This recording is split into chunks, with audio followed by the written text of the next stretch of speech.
We are joined by attorney Jeff O'Brien for our weekly 3 and Out segment. 3 stories, usually sports stories, and during the football season, usually involves the Gophers, the St. Johnnies, and St. Thomas. Two of the 2 Division I schools, and the team that is traditionally the best D3 team in the state.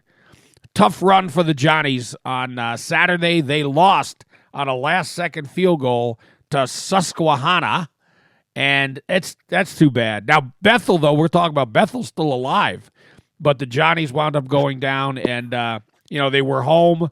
They had opportunities, and they just couldn't put away Susquehanna from Pennsylvania. And it's just it's a shame because I think a lot of people thought or hoped that this would be a year that the Johnnies go to another Division III national championship game. But, Jeff, as you and I know, sometime the ball doesn't bounce in your direction. Bob, having been, being a St. Thomas alum and having all the years that they played in Division III and going through this playoff format with the brackets, it isn't an easy run ever. And even now with kind of the monopoly of championships broken at the top with, it used to be it was either Mount Union or Whitewater every year that would win. And that doesn't happen anymore. And actually the defending champ lost on Saturday. So there will be a new Division III champion this year. But it's a tough road to get there. Everybody knew going in that the Johnnies looked really good. They were because of their record, they were going to play a lot of the games at home, but nothing's ever guaranteed. I mean, here Susquehanna was, I think, 14-point underdogs. Wow.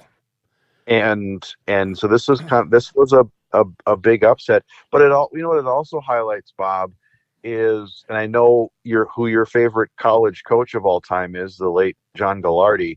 It really highlights how big of an accomplishment that was for him to win multiple 3 of them national championships. It's not an easy thing to do. And so, we'll see where they go next year. They're going to have some players leaving.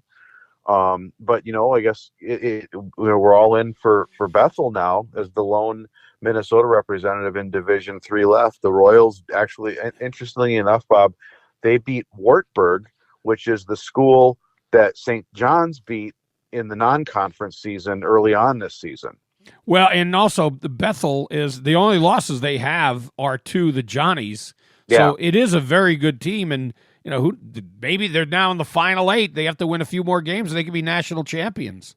So it'll be interesting. And this shows you the results of the improved playoff format when they added some more at-large bids and the extra round and everything, because a year ago, the Johnnies were left on the outside looking in, and they didn't get an at-large bid. So here you had the two top MIAC schools both in the playoffs, which hasn't happened for a while because of the format with these automatic bids from these weaker conferences. And so fortunately that was addressed. And so you do see both those teams in there.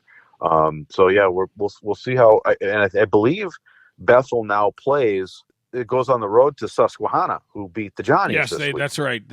Those 2 winners, I think, were destined or meant to play each other. So that's going to be an interesting game if they can knock them off in Pennsylvania. Now we pull for the I call them the Bethel Betties, but the Royals.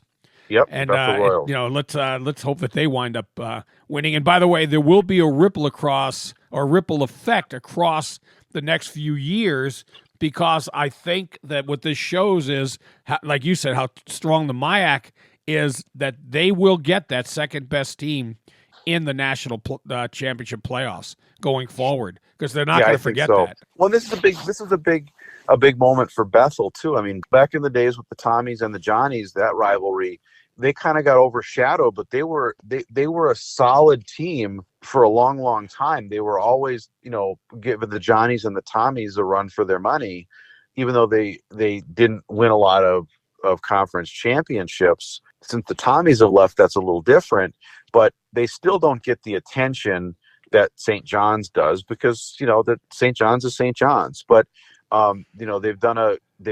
they also went through a coaching transition and have weathered that.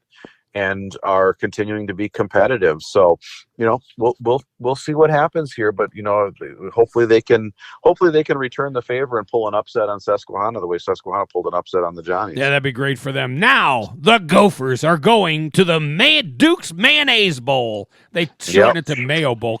Oh, my God, how pathetic is this? The Mayo Bowl. Oh. What the choices are, what, the Quick Lane Bowl or the Capital One Bowl or whatever. So the Duke's Mayo Bowl, they don't even bother calling it anything else. It's just whatever the sponsor is now. They're going to play in Charlotte January 3rd. They will be playing Virginia Tech. So Gophers finish 7-5 and end up in the Duke's Mayo Bowl. But it's good. It's good for this program. It's good for the school. It's embarrassing. The Gophers get, it's if they have a decent record, they get in because their fan base travels well.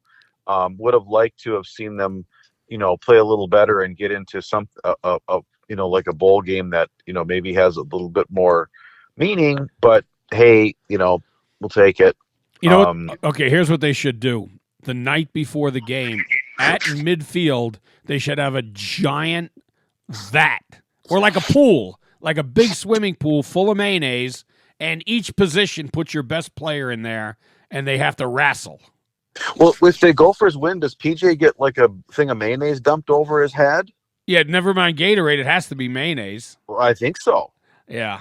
Well, he loves winning those games because he gets the crowd surf. And that's important to him. He'll run out. They should put mayonnaise on the field when they run out. He should have to run through that. Oh, my God. Duke, I'd never heard of Duke's Mayo. Hellman's, that's the mayo. I think Fleischman made a good mayo, too. But I've never heard of Duke's Mayo. Is that new to you, too, or have you heard of it? I've seen it. I've heard good things about it, but apparently they have the money to sponsor college bowl games, so. Yeah, well, I mean, I actually... Other than, hey, that Tellman's a good mayonnaise, I've never heard good things about mayonnaise.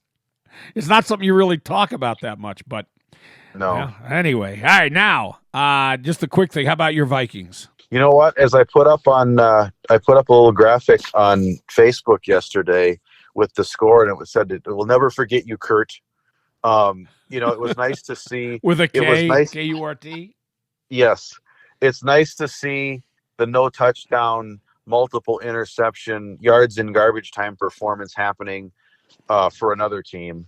This